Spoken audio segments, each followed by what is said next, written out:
Assalamualaikum dan salam Malaysia Madani. Buletin MBI edisi ke-18 2023 bersama saya Akbar Ghazali. Terima kasih kerana setia menonton Buletin MBI. Berikut fokus utama edisi kali ini.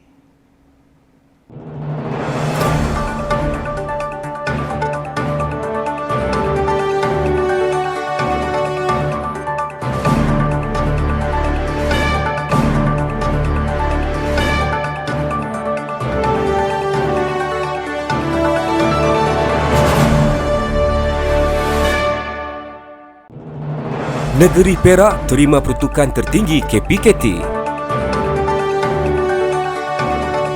Parlimen Tambun terima peruntukan RM3.25 juta menerusi program sentuhan kasih KPKT. Karnival pemotoran Ipoh bakal hiasi kalender pelancongan Perak.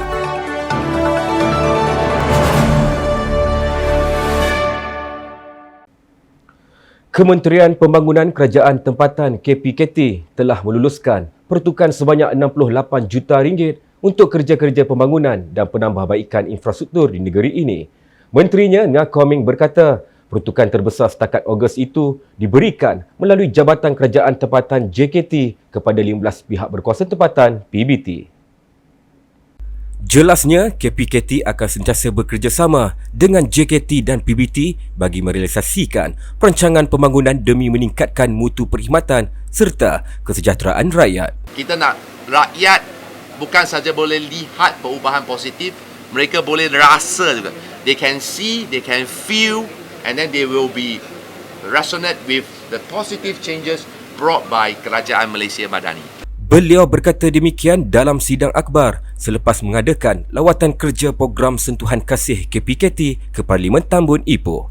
Koming yang juga ahli Parlimen Teluk Intan berkata, antara projek pembangunan berskala besar dilaksanakan menerusi peruntukan tersebut termasuklah pembinaan semula pasar baharu. Dalam perkembangan lain, Majlis Bandaraya Ipoh MBI menerima peruntukan RM3.25 juta bagi menaik taraf menyelenggara infrastruktur awam sekitar Parlimen Tambun. Dana yang disumbangkan oleh Kementerian Pembangunan Kerajaan Tempatan KPKT itu disalurkan menerusi program sentuhan kasih KPKT.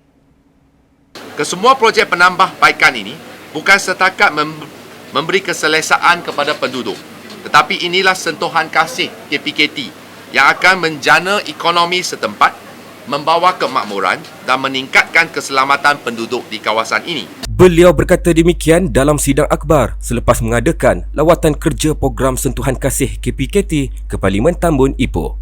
Terdahulu, beliau turun padang meninjau keperluan kemudahan awam serta infrastruktur di Pasar Tanjung Rambutan, Kolam Takungan Jalan Putera Pertama, Bandar Baru Tambun, Taman Rekreasi Woodland dan Dewan Komuniti Taman Perpaduan.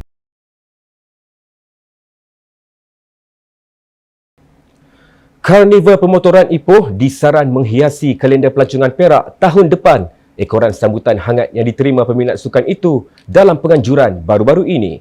Esko Pelancongan Industri Pelaburan dan Pembangunan Koridor Negeri, Loh Ziyi berkata, karnival itu dilihat mampu menarik pelancong dari dalam dan luar, khususnya negara jiran yang meminati sukan permotoran.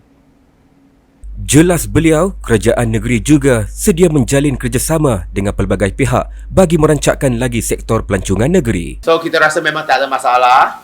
Okey, sebab kita dapat ada kerjasama yang amat baik daripada MBI dan juga Motorsport. Okey, dan jadi kita rasa benda ni boleh digalakkan supaya kita di Perak ni atau di Ipoh ni juga mempunyai pelbagai aktiviti. Jadi ini salah satu usaha baik di mana kita dapat mendapatkan penggiat-penggiat yang minat pada dunia pemotoran supaya datang.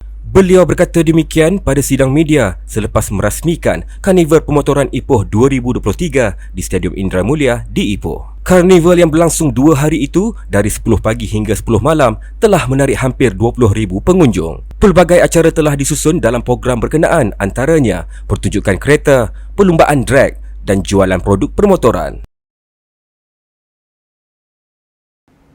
Seramai 191 anggota Majlis Bandaraya Ipoh MBI yang telah bersara diraikan dalam Majlis Jasamudi Kenang yang diadakan baru-baru ini.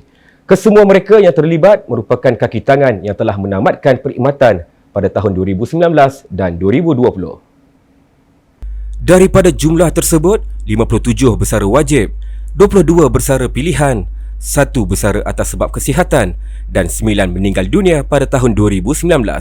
Dan pada tahun 2020, 70 bersara wajib, 19 bersara pilihan, 1 bersara atas sebab kesihatan dan 12 meninggal dunia. Penganjuran majlis berkenaan sebagai tanda penghargaan serta ucapan terima kasih yang tidak terhingga MBI atas segala khidmat bakti dan pengorbanan yang telah para pesara curahkan dengan penuh dedikasi sepanjang perkhidmatan mereka di MBI. Semoga sumbangan bakti para pesara MBI yang telah banyak membantu kepada kecemerlangan MBI akan menjadi contoh kepada warga MBI yang masih berkhidmat.